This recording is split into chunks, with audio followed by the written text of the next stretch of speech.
Before jets, piston-powered aircrafts ruled the skies, and among them, the Kangaroo could have been the supreme king of all. Buckle up, everyone. Today we'll be looking at what could have been the fastest piston-powered fighter aircraft in history, the CAC CA-15, aka the Kangaroo. The need for the Kangaroo.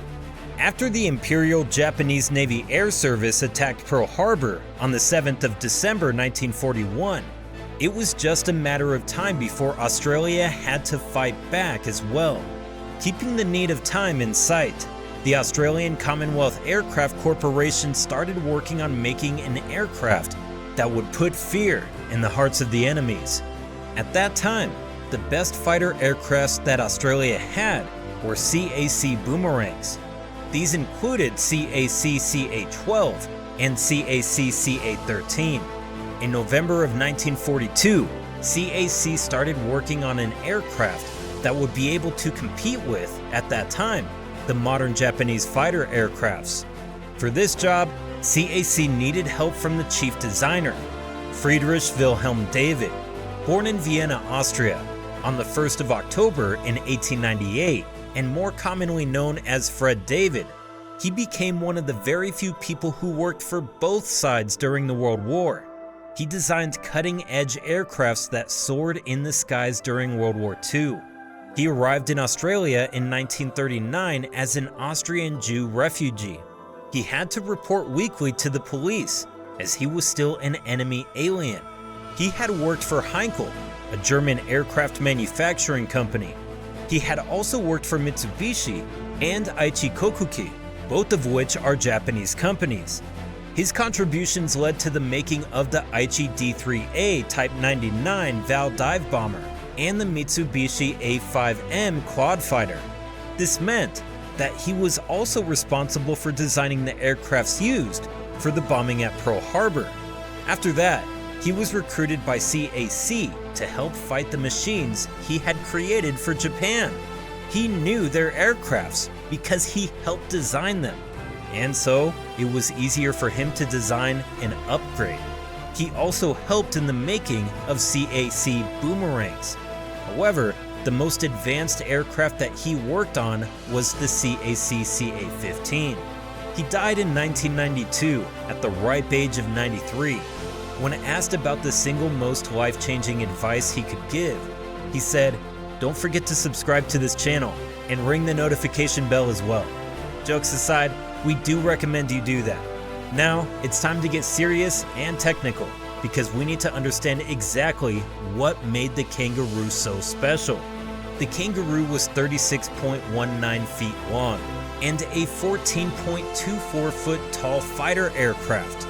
With great aerodynamic refinements, thanks to its 36-foot laminar flow wing and streamlined fuselage, it could reach speeds of 495 miles per hour. Not just that, but it could also climb at a rate of 5,570 feet per minute to reach an altitude of 28,000 feet. The Kangaroo was designed to carry 4 cannons, or 6 0.5-inch Browning machine guns, with the capacity of 250 rounds each. It was also planned to carry 1 bomb, weighing up to 500 pounds in the undercarriage. The delays. Following the orders of Lawrence Wackett, the head of CAC, Fred David led a team of in-house designers to create the masterpiece of his life, the Kangaroo. The design was presented to the CAC and the Royal Australian Air Force, and they approved it in June of 1943. The design was heavily inspired by the German Focke-Wulf FW-190. It also had a resemblance with the North American Aviation P-51 Mustang. The P-51 had an incline engine, but the CA-15 was going to have radial engines. The details must be spared for now, but it was believed that the uniquely designed engines would allow the CA-15 to replace the P-51. Initially, CAC designers wanted to use the radial Pratt & Whitney R2800, a 2300 horsepower engine, but the engine became unavailable and it caused delays in the production. So they decided to use the Rolls-Royce Griffon Mk61, a 2,035 horsepower engine. It was decided that all production engines would have a 3-stage supercharge. Then, CAC also received a license to manufacture its own P-51, which slowed down the process of development of the CA-15 a lot. The end of World War II further caused delays, as now there was no urgency to the matter of production of another fighter aircraft. The prototype's first takeoff was on the 4th of March in 1946. It is recorded to have reached a calibrated level flight speed of 448 miles per hour at a height of 26,400 feet. But as fate had it, the flight ended with a hydraulics failure, which resulted in the plane being heavily damaged after the landing.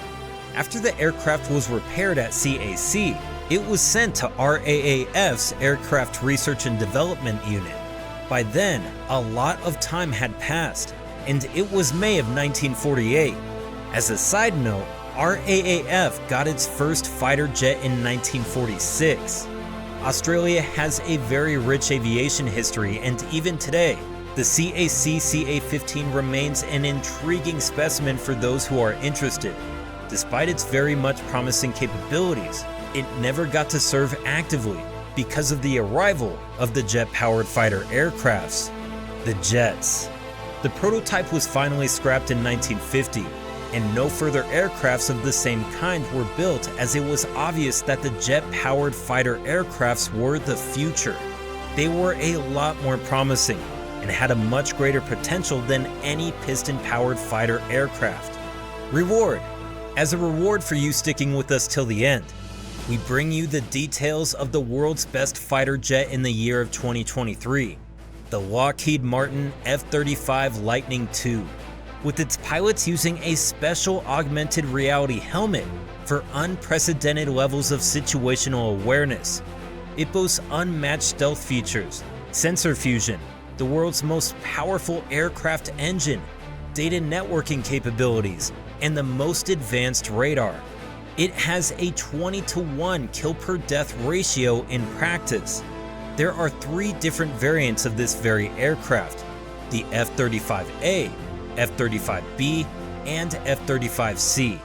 As for the difference in the specifications and the capabilities of the CA-15 and F-35, even the units are not the same. Comment F-35 if you want a full video about what this fighter brings to the table.